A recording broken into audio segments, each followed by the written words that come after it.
Silva. Irmão Davi, graça e paz. Graça e paz, feliz sábado para todos os nossos internautas, todos estão conectados, e vamos orar para que Deus nos dirija nessa hora. O irmão esteve em Portugal na última semana, irmão Davi. Como foi sua viagem? Como foi sua experiência evangelística ali naquele país? Ficamos ocupados todos os dias lá. Na primeira noite que passamos lá, ficamos na sede. A segunda viajamos para o lugar onde está a Senhora de Fátima, né? Leiria. Aí voltamos, no dia seguinte fomos para o sul de Portugal, se chama... esqueci, o nome escapou agora. No sul de Portugal é Portimão. Portimão. Lá nós temos igreja e o pessoal trabalha com ânimo. Lá tem muitos irmãos da Moldávia. E graças a Deus a obra está progredindo em Portugal. Que bênção. Muito, muito bem. Obrigado por compartilhar, pastor Davi, parte dessa sua viagem, dessa sua experiência. Irmão Davi, a mensagem do Evangelho também é necessária na Europa? É o único remédio, né? É o único remédio. Não tem outro, não tem peça paralela, não, né? É só ele mesmo. Não tem. Realmente, irmão Davi, eu imagino que nenhuma força no mundo é mais poderosa do que o Evangelho, né? Não há nenhum, como você disse, né, nenhum antídoto para o mal, para o pecado, para as guerras, para os conflitos, para os problemas que enfrentamos de toda ordem, né? Seja pela pandemia, seja pelas guerras, pelo conflito ali, Rússia e Ucrânia, pelas crises, pelas instabilidades econômicas, sociais, emocionais, espirituais. O Evangelho realmente é o grande remédio para todos esses males, não é, irmão Davi? É grande e único, né? Grande e único. Irmão Davi, nós estamos agora numa nova fase, numa nova jornada. Concluímos Filipenses na última semana, o irmão estava em Portugal, e estiveram aqui o pastor Rômulo Borges e o pastor Jorai Cruz. Hoje vamos contar com a sua participação, irmão Davi. Muito obrigado por estar conosco aqui. E o irmão vai dar abertura a um dos maiores tratados cristológicos escritos pelo apóstolo Paulo, que escreve a uma igreja que ele não fundou, não é mesmo? Conte um pouquinho, irmão Davi, do que nós podemos esperar dessa carta escrita aos crentes em Colossos. Bem, nessa carta ele mostra seu afeto aos irmãos, embora ele não os conhecesse pessoalmente, né? Porque a igreja de Colossos foi fundada por Epáfras. Epáfras havia recebido a mensagem de Paulo, e pelo que dizem os comentaristas, Epáfras fundou a igreja de Colossos e a igreja de Laodiceia também. Paulo chama companheiro do evangelho, né? Homem digno de confiança, etc. E parece que a carta foi escrita por dois, não é? Você teve essa impressão também? Sim. Que Paulo diz assim: Paulo, apóstolo de Jesus, por vontade de Deus, e o irmão Timóteo. Então alguém entendeu que os dois escreveram a carta, não apenas Paulo. Uma carta escrita a quatro mãos, maravilhoso.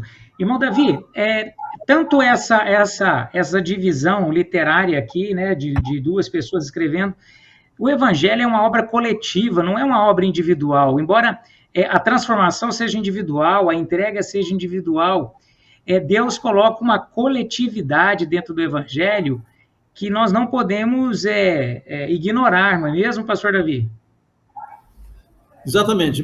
Embora, como você disse, né, a aceitação e o desenvolvimento da fé seja individual, né, mas a carta ela atinge a enviada de modo geral, né.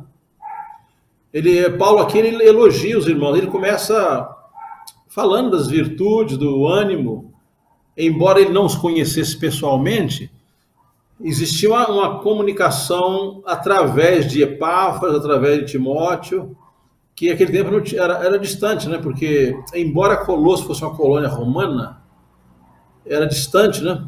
Mas as comunicações eram... Epáfras esteve lá em Colossos, fundou a igreja, ele foi a Roma, esteve preso com Paulo, contava as histórias, a experiência para Paulo, voltava, era uma comunicação difícil, né? Mas parece, dá a impressão assim que Paulo conhecia todo mundo, né? Embora ele não estivesse lá pessoalmente. Irmão Davi, essa igreja fundada em Colossos, os crentes ali chamados de colossenses, eles estavam arraigados a determinadas tradições, eles estavam ainda muito apegados às tradições judaicas, isso estava impedindo o progresso e o avanço do evangelho ali naquela comunidade, no primeiro século? Ali tinha dois graves problemas, né? Um era o legalismo judaico e o outro era as filosofias pagãs. Então, os crentes estavam sendo afetados por essa heresia, né? Eram heresias sutis, né? Totalmente contrária ao verdadeiro evangelho. Hoje os teólogos chamam de sincretismo, né, com o mundo, ou seja, eu entendo em sincronismo, né, em harmonia com o mundo, com vãs filosofias, e o outro lado é o legalismo. Irmão Davi, parece que esses dois males sempre afetou o povo de Deus, né? A gente tem falado isso de forma recorrente aqui no canal, o liberalismo e o legalismo. São dois extremos que vão, com certeza, nos polarizar e nos manter distantes de Cristo. E o pior de tudo é que as pessoas que ensinavam essas doutrinas erradas, como o legalismo e as filosofias pagãs, o gnosticismo, né? A pretensão deles não era combater o evangelho, era melhorar o evangelho. Inclusive hoje também, né? Quando se fala no evangelho puro, que crer em Jesus é suficiente, alguém diz, não, temos de melhorar isso daí, não é bem assim não, temos de fazer a nossa parte, melhorar esse evangelho, né? E ao passo que Paulo dizia que isso era outro evangelho, né? Eles procuraram diluir o evangelho para ficar mais degustativo, né, mais palatável, mais digestivo, né, para que descesse mais facilmente atendendo à necessidade da justiça humana. É um grande erro, irmão Davi, muito bem. Eu quero agradecer aqui a irmã Idália Moura, a irmã Miriam Paz Silva, a terapeuta Andréia Souza, a tia Nora, que estão aqui, já estão registrando no chat, já estão interagindo. Quero agradecer a irmã Sônia, aí de Vila Matilde, São Paulo. Quero agradecer a Rose Moura Moreno e também a Leonora Bersó, a minha amiga Leonora, que fala direto de Vitória, Leonora. Um grande abraço a você. Seja muito bem-vinda.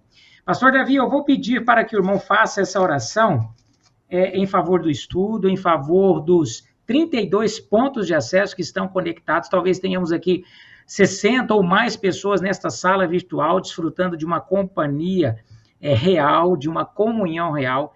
Nós vamos orar por você, pelos pedidos de oração, pelos seus anseios, pelas suas necessidades. Nós vamos orar para que o Espírito Santo esteja conosco, com o pastor Davi Paz Silva, no estudo desses 23 versículos, não, desculpe, dos 29 versículos aqui desse primeiro capítulo. Nós vamos estudar esse capítulo de forma expositiva. Eu vou convidar o pastor Davi Paz Silva para que faça a primeira oração. Oremos. Querido Pai Celestial, mais uma vez chegamos à Tua presença solene para implorar-te a Tua misericórdia, a Tua presença, mediante o Teu Santo Espírito, para que essa Tua palavra possa alcançar os corações, possa ser de benefício espiritual para cada um dos nossos internautas que estão conectados conosco. Assiste-nos, Senhor, para que essa carta escrita pelo apóstolo Paulo e Timóteo seja uma grande bênção para cada um de nós que vivemos nesse século XXI, nesse século degenerado, embora as heresias sejam parecidas em todos os tempos. Ajuda-nos, Senhor, a aprender da Tua palavra, em nome de Jesus. Amém. Irmão Davi, estou ansioso para ouvir o conteúdo paulino, mas acima de tudo, não paulino, mas cristológico, dirigido pelo Espírito Santo, escrito aqui em Colossenses, com a parceria do filho na fé de Paulo Timóteo. É com o irmão Davi Paz Silva a palavra. Irmão Davi. Então, vários comentaristas afirmam que a carta aos Colossenses é a carta mais cristológica. Bom, é claro que se a gente lê Efésios, por exemplo, Paulo repete lá o nome de Cristo muitas vezes. Mas aqui nessa carta ele exalta Jesus como Criador, como Redentor. E ele usa a palavra de Deus para detonar as heresias que estavam deteriorando a experiência do povo de Deus em Colossos, né? Então, agora ele começa dizendo: Paulo, apóstolo de Cristo, por vontade de Deus, e o irmão Timóteo, aos santos e fiéis irmãos em Cristo que se encontram em Colossos. Bem, Colosso era uma cidade não muito grande, ela havia tido sua importância, ela era colônia romana, e ela foi vítima de muitos terremotos. Finalmente, Colosso desapareceu. Mas, apesar de ser uma cidade que não era tão significante na época, né? Apesar disso, os irmãos eram de uma fé muito robusta. E Paulo, ele começa dizendo isto, né? Ele diz: damos sempre graças a Deus, Pai de nosso Senhor Jesus Cristo, quando oramos por vós, desde que ouvimos da vossa fé em Cristo Jesus e do amor que tendes para com todos os santos. Então, Paulo, ele elogia aqui, né? Os irmãos de Colossos, elogia a fé que eles tinham e o amor que tinham entre si. Lá, os irmãos de Colossos, né? Agora ele diz assim: por causa da esperança que em vós, que vos está preservada nos céus, da qual antes ouviste pela palavra da verdade do Evangelho. Então, vamos dizer algumas coisas aqui a respeito dessa carta, que parece que Paulo havia sido pregador ali da cidade, mas não. Paulo, ele pregou para Epáfras. Ele estava preso em Roma, né? E depois, Epáfras foi o fundador da igreja de Colossos e fundador da igreja de Laodiceia. E a comunicação era tão forte entre eles, Paulo, embora preso, ele recebia relatórios frequentes do Timóteo, de Epáfras, e isso fez com que ele tivesse um amor muito grande por aqueles irmãos de Colossos, né? Embora ele nunca tivesse visitado pessoalmente aquele lugar, mas a comunicação era muito boa, e Paulo estava contente pelo que ele ouvia falar desses irmãos. Eram irmãos de fé e amor, uns pelos outros, e confiança no Evangelho de nosso Senhor Jesus Cristo, né? E aqui ainda no verso 5, né? Verso 6, diz que essa mensagem chegou até vós, como também em todo o mundo. Essa palavra em todo o mundo aqui não envolve todo o planeta, era todo o mundo romano, todas as províncias romanas que a mensagem havia chegado, né? E que estava produzindo fruto. Aliás, nós não podemos conhecer a fé de pessoa alguma a não ser pelos frutos, né? Então, o relatório que Paulo recebeu de Epáfras, que era que os colossenses construíam uma igreja frutífera, uma igreja muito dinâmica, muito poderosa, embora não fosse muita gente. Era uma igreja relativamente pequena, mas de fé muito grande. Então, a maneira como ele escreve parece que era uma congregação enorme, mas não era. Era uma igreja mais ou menos pequena, com as pessoas de muita fé, muito ânimo, e essa carta ela transmite essa impressão de Paulo, né, a respeito dos irmãos colossenses, né? E ele ainda diz assim: tal acontece entre vós, desde o dia em que ouvistes e entendeste a graça de Deus na verdade. Observem o verso 7, que Paulo diz que quem havia estabelecido a igreja de Colossos, né? Verso 7 diz: segundo foste instruídos por Epáfras, nosso amado conserve, quanto a vós outros, fiel ministro de Deus. Então, aqui no versículo 7, o apóstolo Paulo deixa claro que a igreja de Colossos foi fundada por Epáfras. Epáfras foi o instrutor daqueles irmãos. Ele foi o evangelista e o doutrinador e aquele que arraigou as pessoas na verdade, né? E o verso 8 diz: o qual também nos relatou do vosso amor no Espírito. Então aqui aparece a maneira como Paulo sabia do que ocorria lá em Colossos. Então, Epáfras foi o fundador da igreja, ele tinha um relacionamento muito bom com os irmãos de Colossos, e também tinha um relacionamento muito bom com Paulo. E ele era o intermediário das notícias boas que ocorriam entre Colossos e Roma, onde Paulo estava preso, né? E agora Paulo manifesta que, por essa razão, também nós, desde o dia em que o ouvimos, ele fala, ouviu de quem? De Epáfras, né? Não cessamos de orar por vós e de pedir que transbordeis de pleno conhecimento da sua vontade, em toda sabedoria e entendimento espiritual. Bem, irmãos, aqui o interessante é que o apóstolo Paulo ele fala de pleno conhecimento, né? Se a gente estuda um pouquinho da filosofia socrática, e mesmo a filosofia daqueles hereges, eles criam que a salvação dependia de conhecimento filosófico, né? E Paulo repete a palavra conhecimento, só que ele não fala de conhecimento filosófico, ele fala de conhecimento de Cristo, né?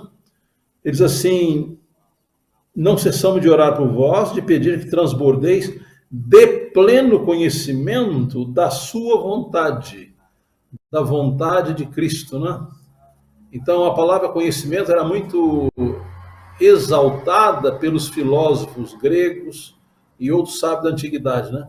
Eles criam que a raça humana ela poderia alcançar a felicidade pelo conhecimento filosófico. Mas aqui Paulo diz que o coração daqueles irmãos deveria transbordar de amor, de pleno conhecimento da vontade de Deus, em toda sabedoria e entendimento espiritual. Bem, aqui ele usa a palavra sabedoria também, né? Então, os gregos, eles exaltavam muito a sabedoria, mas a sabedoria que a Bíblia chama de loucura, né? Filosofia humana. Os homens, eles criam que, pela capacidade própria, pela investigação, pela filosofia, os homens poderiam alcançar a felicidade. Mas Paulo fala de conhecimento da vontade de Deus e da sabedoria e entendimento espiritual, não entendimento filosófico. Verso 10, ele fala do fruto desse conhecimento, a fim de viver de modo digno do Senhor, para o seu inteiro agrado, frutificando em toda boa obra e crescendo no pleno conhecimento de Deus. Interessante que tanto o apóstolo Paulo, aqui na carta aos Colossenses, como o apóstolo Pedro, na sua segunda carta, no capítulo 1, ele repete a palavra conhecimento. Então, aqui Paulo apresenta o conhecimento de Cristo em contraste com o conhecimento filosófico dos pagãos. E diz que esse conhecimento de Cristo, ele era frutífero para toda boa obra. E agora ele diz assim no verso 11, sendo fortalecidos com todo o poder, segundo a força de sua glória, em toda perseverança e longanimidade com alegria. Agora o verso 12 diz, dando graças ao Pai, que vos fez idôneos à parte que vos cabe da herança dos santos na luz. Bem, Paulo ele fala que o cristão que aceita o evangelho, ele é filho de Deus, ele é irmão de Cristo e co-herdeiro com Cristo da herança dos santos. E agora Paulo ele continua falando de Jesus, né? Diz que ele nos libertou. Observe, irmãos, que aqui Paulo ele usa o verbo libertar no passado. É um fato ocorrido no passado, né? Ele nos libertou do império das trevas e nos transportou para o reino do Filho do seu amor, no qual temos a redenção, a remissão dos pecados. Então, Paulo aqui, ele exalta Jesus como Redentor. Diz que ele libertou os seus filhos do império das trevas. Interessante, irmãos, que aqui o pecado é classificado como império, né? E Jesus havia falado que vem aí o príncipe deste mundo e ele nada tem em mim. E Paulo diz aqui que os crentes haviam sido libertados do império das trevas e transportados para o reino do Filho do seu amor. E diz Paulo, no qual temos a redenção. Bem, irmãos, essa palavra redenção era uma palavra de mercado.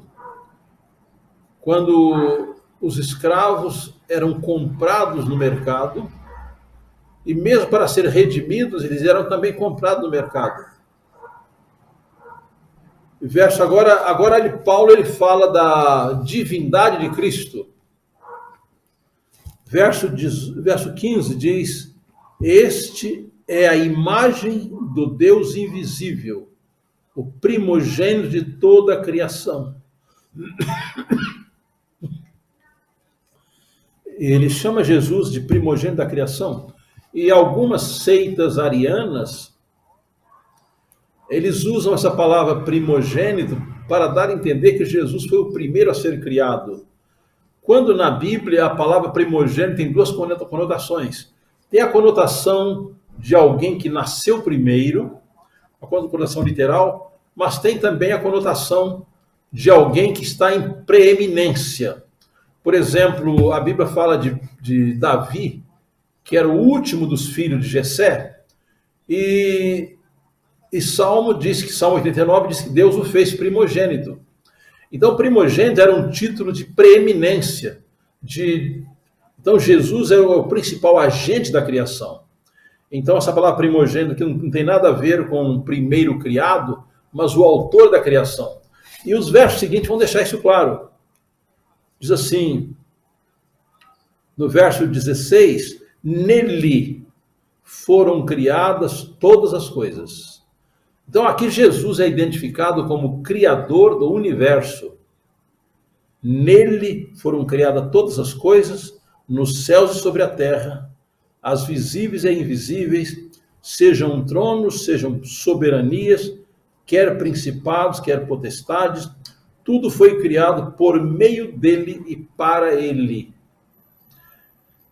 Então, aqui o apóstolo Paulo ele usa uma linguagem parecida com a de Hebreus, capítulo 1, deixando claro que Jesus é o Criador do universo. Agora, os irmãos imaginem Jesus sendo o Criador do universo, a que nível ele baixou como homem, como servo e como alguém que deu a vida na cruz do Calvário. Então, Jesus baixou daquela posição de Criador do universo, a expressa imagem do Pai, para ter as suas mãos cravadas na cruz do Calvário. Irmãos, vejam a que nível de humilhação Jesus baixou a fim de que nós pudéssemos ser salvos, né? De Criador do universo, alguém condenado no meio de dois ladrões para resgatar o mundo, né? E agora o verso 17 confirma que Jesus não foi criado, porque aqui diz assim, ele é antes de todas as coisas. Então, antes que tudo viesse à existência, Jesus já existia com o Pai. Ele é eterno como o Pai, né? Tudo foi criado por ele e para ele. Ele é antes de todas as coisas e nele tudo subsiste. Então, Jesus não é apenas mencionado como Criador do universo, mas ele é também mencionado como mantenedor do universo. Porque aqui diz, nele tudo subsiste. E agora Paulo ele faz uma associação de Jesus como Criador do universo para o cabeça da igreja. Quer dizer, nenhuma igreja pode subsistir se não tiver a Jesus como cabeça. A igreja é chamada do corpo de Cristo, né? E Jesus é chamado de cabeça da igreja. Ele é o princípio, o primogênito entre os mortos. Aqui Paulo usa outra vez a palavra primogênito. E alguém poderia pensar assim, então Jesus foi o primeiro a ser ressuscitado? Não. Jesus é o autor da ressurreição. Então, de acordo com a palavra de Deus, o primeiro a ser ressuscitado foi Moisés. E foi Jesus quem ressuscitou. Então, aqui aparece Jesus como primogênito dos mortos, quer dizer, nele, tendo ele como base, é possível a ressurreição. O Evangelho de Cristo é que traz a esperança da ressurreição para todos nós. E aqui diz, para em todas as coisas ter a primazia.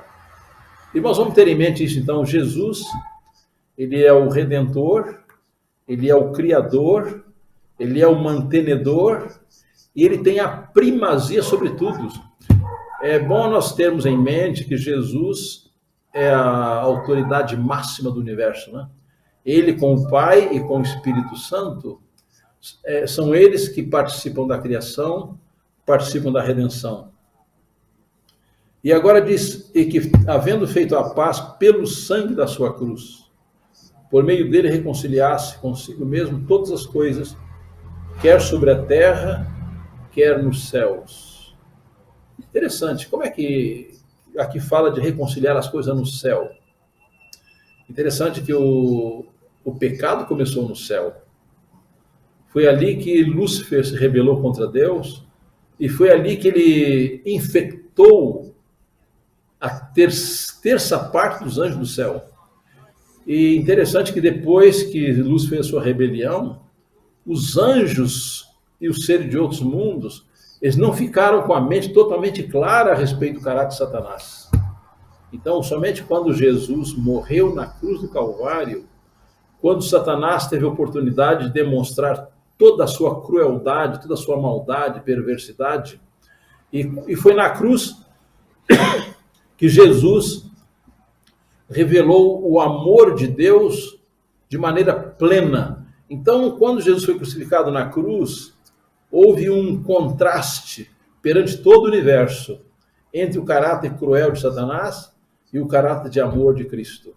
Ali, Satanás foi desmascarado perante todo o universo, perante os anjos. Por isso que diz assim, por meio dele reconciliar-se consigo mesmo todas as coisas, quer sobre a terra, quer nos céus.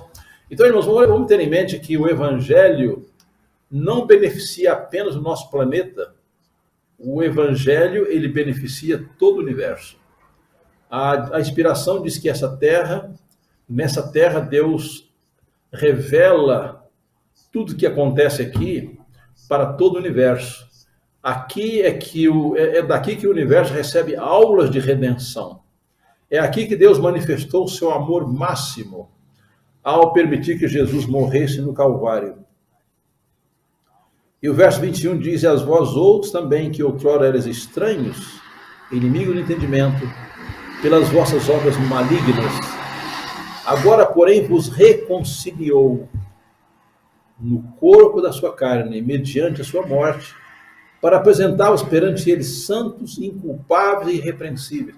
Irmãos, vamos ver aqui a importância do Evangelho, né?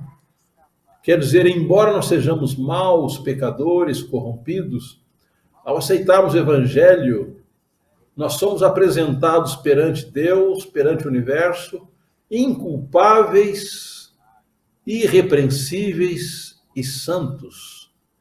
Então, a pessoa que está em Cristo, ela é apresentada diante do universo como pura, perfeita e irrepreensível, porque o Evangelho de Cristo, porque a perfeita justiça de Cristo é colocada, imputada ao pecador e é comunicada ao pecador. Então, mediante a graça de Deus, o pecador pode revelar um caráter inculpável. Agora diz aqui a condição, verso 23, se é que permaneceis na fé. Qual é a condição, então, para que sejamos apresentados irrepreensíveis, inculpáveis, diante do trono de Deus? Diz aqui, se é que permaneceis na fé, alicerçados e firmes, não vos deixando afastar da esperança do Evangelho que ouvistes e que foi pregado a toda criatura debaixo do céu, e do qual eu, Paulo, me tornei ministro. Bem, então, irmãos, aqui fala também da importância da fé, né? Porque nós não somos apresentados inculpáveis diante de Deus pelo que nós fazemos, embora a nossa obediência seja muito importante e essencial, para que ela seja apresentada perfeita diante de Deus, é necessário que Jesus filtre a nossa vida com sangue e acrescente à nossa vida a imputada justiça de Cristo, que é representada por incenso no santuário celestial. Então, é conectados com Cristo, firmes na fé em Cristo, que nós somos apresentados perante o Pai como inculpáveis, santos e irrepreensíveis.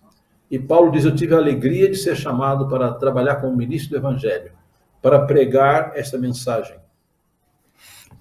Bem, a partir do versículo 24, Paulo diz, agora me regozijo nos meus sofrimentos por vós, e preencho o que resta das aflições de Cristo na minha carne, a favor do seu corpo, que é a igreja. Então, queridos irmãos, a igreja de Deus, embora às vezes nós não olhemos dessa maneira, a igreja de Deus, ela é embaixada do céu na terra. E aqui diz que Paulo, ele exalta a igreja como sendo o corpo de Cristo.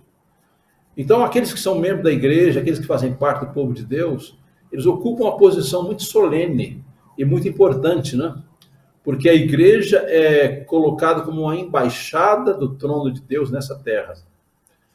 E Cristo é a cabeça, a igreja é o corpo.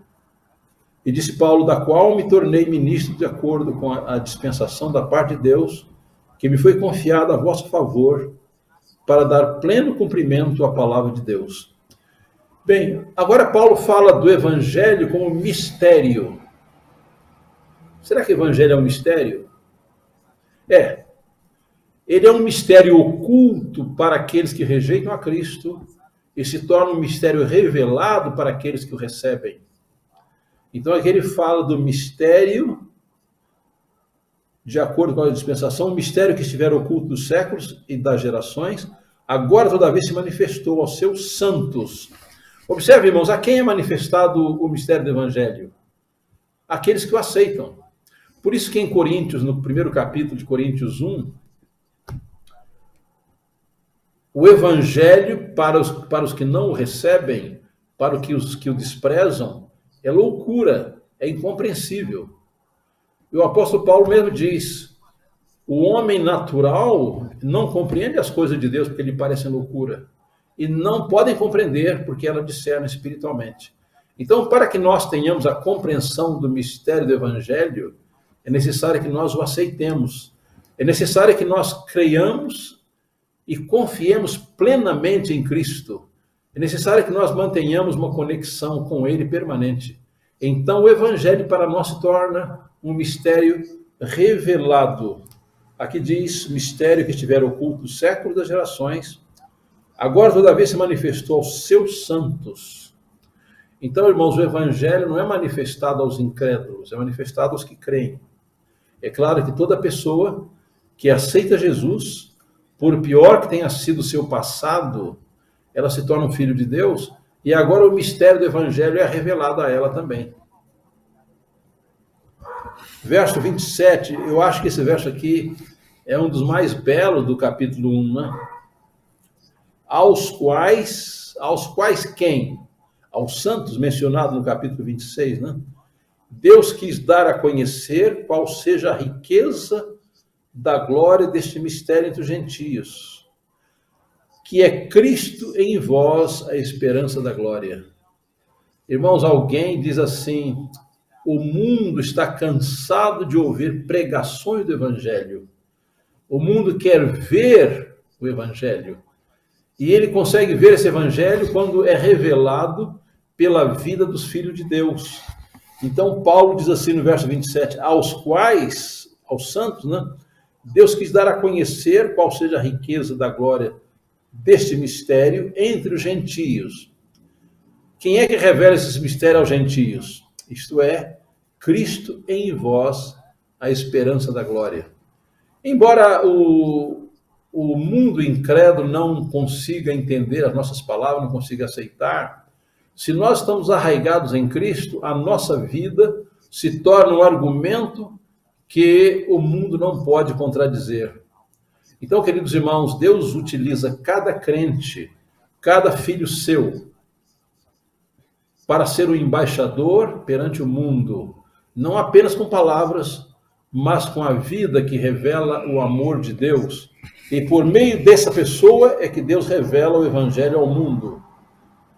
Verso 28 diz, o qual nós anunciamos, advertindo todo homem e ensinando a todo homem toda sabedoria, a fim de que apresentemos todo homem perfeito em Cristo.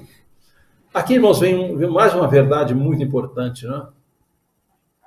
Embora sejamos pecadores, embora tenhamos defeito de caráter, embora a nossa natureza seja corrupta, do momento em que nos conectamos com Cristo pela fé, nós somos apresentados perfeitos em Cristo.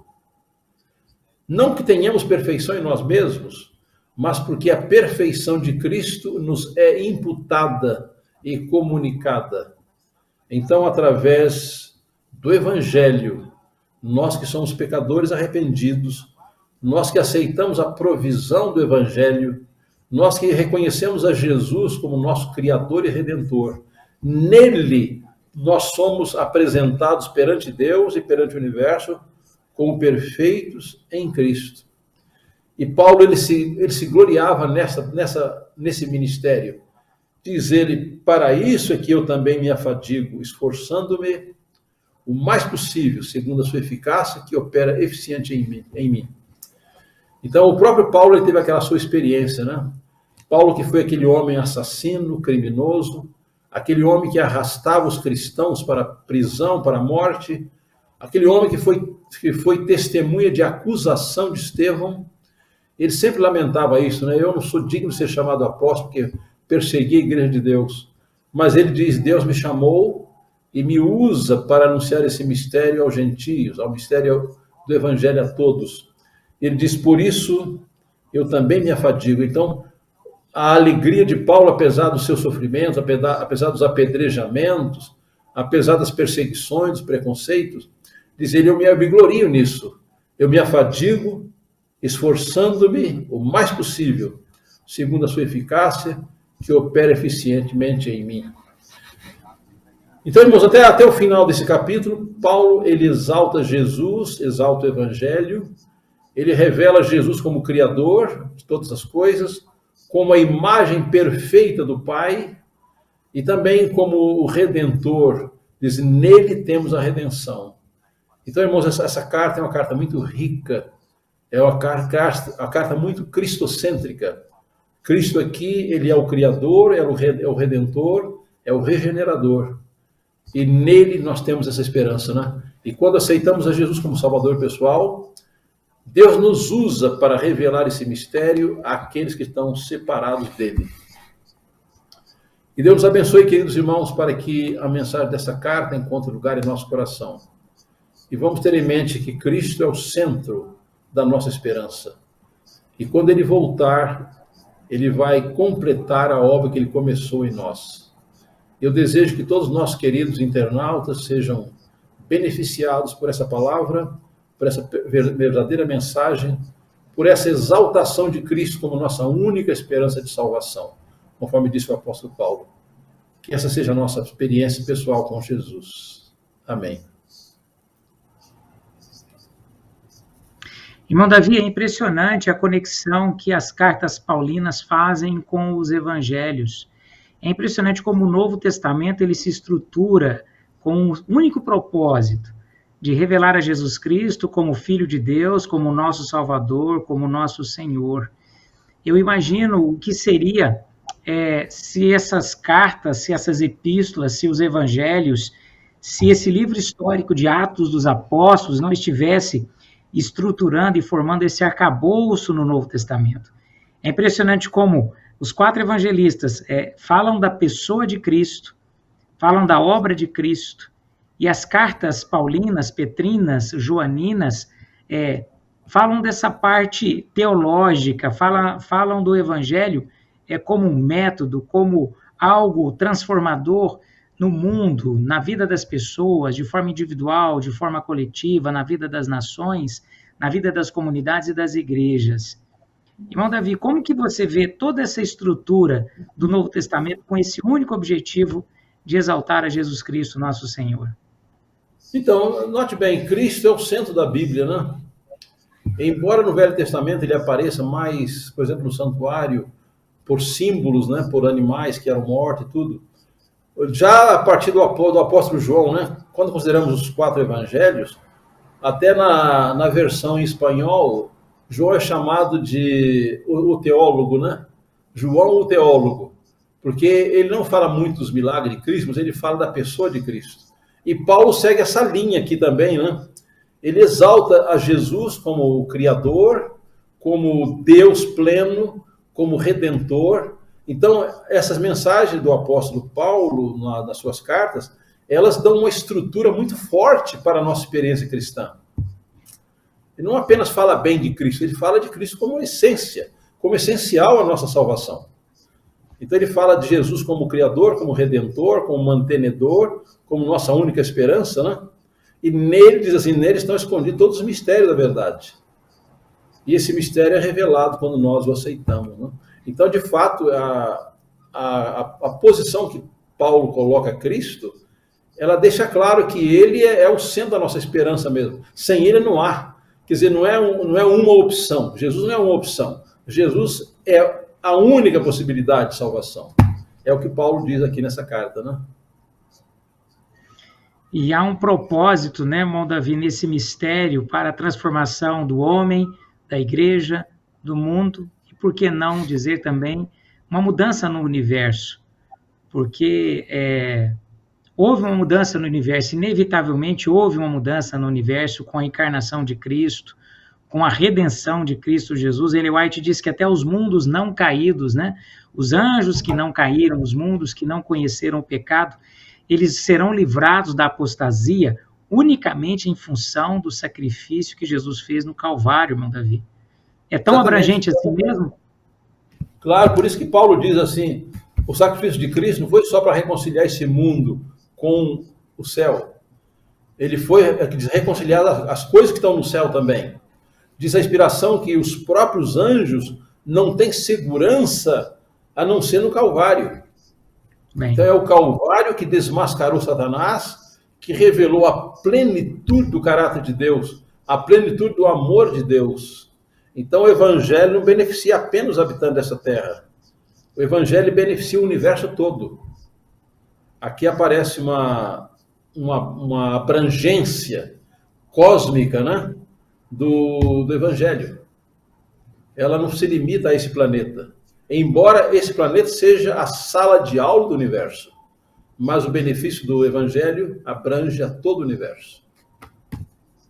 Irmão Davi, eu estou muito feliz essa noite, porque além de contar com aquelas pessoas que estão costumeiramente nas sextas-feiras, nos sábados, aos domingos conosco, irmão Davi, eu estou percebendo muitas pessoas novas, Madalena Pereira, Severino Jorge, eu recebi aqui, olha, no chat, o comentário do Dr. Walter Neves Júnior, advogado de Lucélia, São Paulo. Dr. Walter, seja muito bem-vindo, que Deus o abençoe. Matheus Cordeiro, Vivica 11, Judite Oliveira, Madalena Pereira, Ivani Ribeiro, a irmã Zilda sempre presente, ela que fala ali, que escreve no chat, né, desde Richmond, dos Estados Unidos, capital da Virgínia.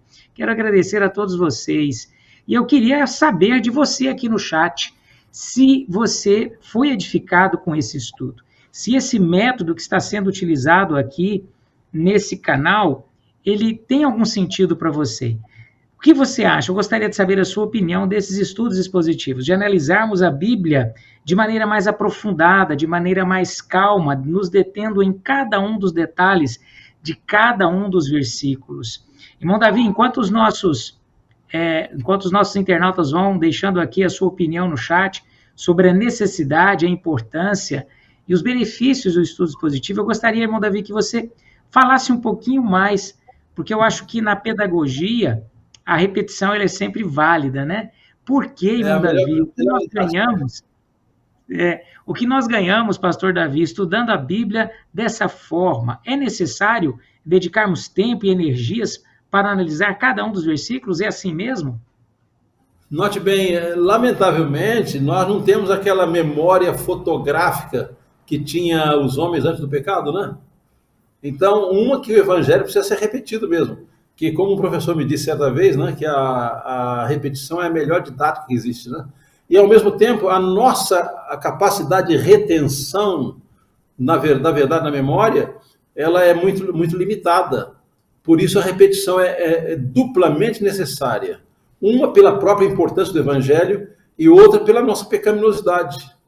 É preciso que nós repitamos essa verdade muitas vezes. Você se lembra daquele irmão que ele me procurou, né? E falou assim, irmão Davi, por que o irmão está sempre falando de justificação pela fé? E eu perguntei para ele, vem cá, você já entendeu a justificação pela fé? Ele ainda não. Eu falei, então eu vou continuar repetindo, né? Então, o Evangelho, irmãos, não é apenas uma repetição monótona, né? Mas ela precisa ser repetida mesmo, para que nós tenhamos uma convicção mais profunda. E cada vez que estudamos, aprendemos novas coisas do amor de Deus. Com certeza, pastor Davi. Vários irmãos estão deixando aqui a sua impressão no chat. Eu quero registrar aqui vários comentários. Irmã Ritinha, eu sou sempre edificada com esses estudos. A irmã Judite, olha, a irmã Hilda Barros. A repetição gera aprendizado. Muito bem colocado. Eu gostaria de ouvir mais os nossos irmãos aqui no chat com as suas impressões sobre os estudos expositivos aqui do canal Igreja em Uberlândia, porque eu acho que, como o pastor Davi, tenho certeza, acredito piamente que esse é o método que nós devemos seguir, né, pastor Davi? Que foi seguido pelos pioneiros adventistas, que foi seguido pelos reformadores no século XVI, que foi seguido pelo próprio apóstolo Paulo no primeiro século, Pedro, né? Vários sermões de Pedro foram expositivos, ele extraiu porções das Escrituras.